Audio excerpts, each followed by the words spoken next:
Hello everyone, I am Miss Aleli.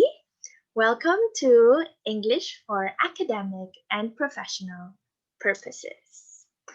And today's topic is all about writing a summary. Topics under this unit are Lesson 1, what is a summary? Lesson 2, techniques in summarizing texts. So, the goal of this course is to develop your English communication skills for academic and professional purposes. And knowing how to summarize is a very important life skill that you must learn to master as part of your academic and professional training. As academic texts require a lot of research and collection of data, summarizing source materials and references can help you as a learner to better absorb and understand information. Also, the better the summary, the more helpful it will be for you as a writer to recall important data. In essence, writing a summary is like going to the supermarket and picking out only what we need, what is essential from the supermarket. And I believe that's the perfect analogy for summarizing. So, when we do our research for our academic papers, we come across a whole lot of sources like journal entries or articles that contain information and data that all seem vital to our paper. Still, we don't usually need to use every single part of the text.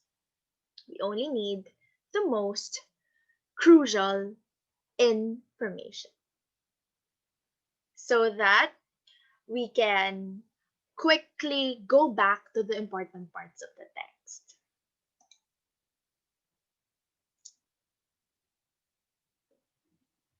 All right, so basically, summarizing is telling the most significant details, important events, or main points and ideas in a story or text in a much shorter version and in your own words. In this lesson, you should be able to understand what a summary is and what it does, and identify what details should be included in a summary. What typically goes into a summary. And as additional competencies for enrichment, by the end of this unit, you should be able to differentiate relevant and irrelevant facts, what should be included and not included in the summary, analyze a summary based on its components, and analyze a summary based on a given text. And as summarizing is an essential skill when researching, there are some things we need to consider, such as what parts of a text are usually the most important, and what do we look for when summarizing?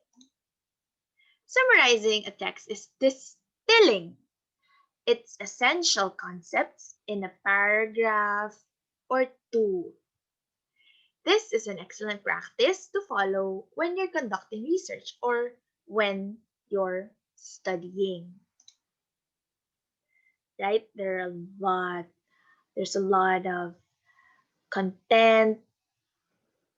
There are so much information and texts, study guides that you're reading, and it is very essential and helpful to summarize.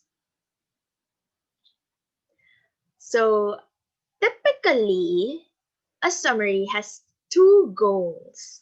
One, to reproduce the key ideas and points of a text, identifying the general concept that prevail throughout the entire piece or academic text, and to express these concepts and ideas with precise and specific language.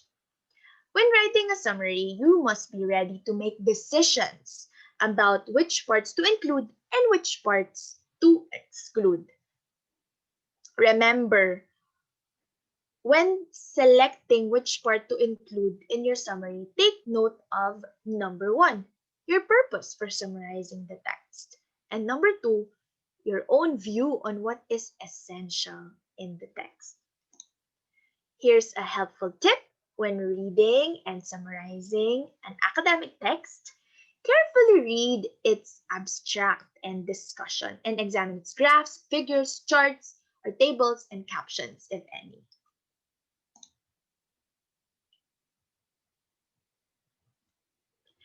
Effective summarizing is important for both research and academic writing because it can allow you to return to handy, pertinent information easily and much faster.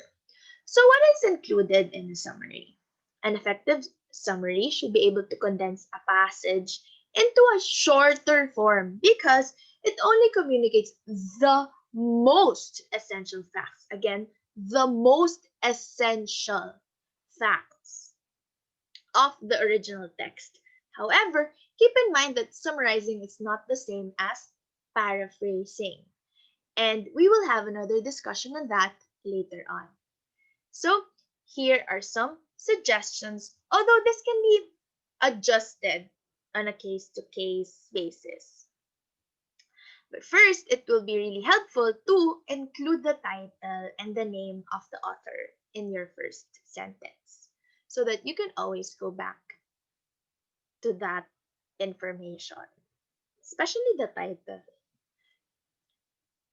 or the person who originally wrote the text that you are summarizing. Next, the first few sentences of your summary should also contain the author's thesis or thesis statement, which we have discussed last meeting, so that it's easier to recall what the key points of the text are. It will also make it easier for you to navigate through the summary. Number three, omit minor details and ideas that are not central to the text. Don't be pressured into thinking that you have to recreate the author's exact train of thought. However, be careful in omitting too much and kind of distorting the author's original intention or original content. So remember that when you summarize something, you're rewriting the text to be more focused on the main points for easier reference later on. In general, omit specific examples unless they are integral or very, very important to the author's argument. If the purpose of the example is only to provide clarification, then it can be omitted. But if it is part of the essence of the author's thesis, then include them. Number five, avoid opinions, reflections, or personal responses in your summaries. A summary should only include or contain the author's ideas. Save your own thoughts for your actual research paper or your actual academic paper. And number six, be careful not to plagiarize the author's words. So, plagiarism is copying the author's content or the words word for word, meaning exactly. To avoid plagiarism, try writing the first draft of your summary without looking at the text. As you write, do not look at the text. Try that. And another strategy is to use your own words or translate the author's work into your own as if you are the one expressing the content or the text. I know it is challenging, but this will be really helpful to ensure that you are more reliant on your own words and your own understanding of the text rather than the author's words. As a wrap up, a summary is a shorter and more condensed form of a text, and this is a good practice to follow when conducting research or study. The goals of a summary are to reproduce the key ideas of a text, identifying the important points that are found in it, and to express these ideas with precise and specific language. And lastly, a proper summary can be used to help you return to pertinent information you might need for your academic writing. Is everything's clear so far? Feel free to ask any questions. You may email me at alelicarisayman@gmail.com, or you may always message me on Facebook Messenger or here on Quipper. Moving on, when reading a text, there are some techniques you can use in order to prepare for writing a summary. These techniques are previewing and skimming and scanning. So on our next class or recorded video lesson, we will discuss these techniques so that you can use them in summarizing text, and we will practice summarizing using these different various techniques. So I shall see you there.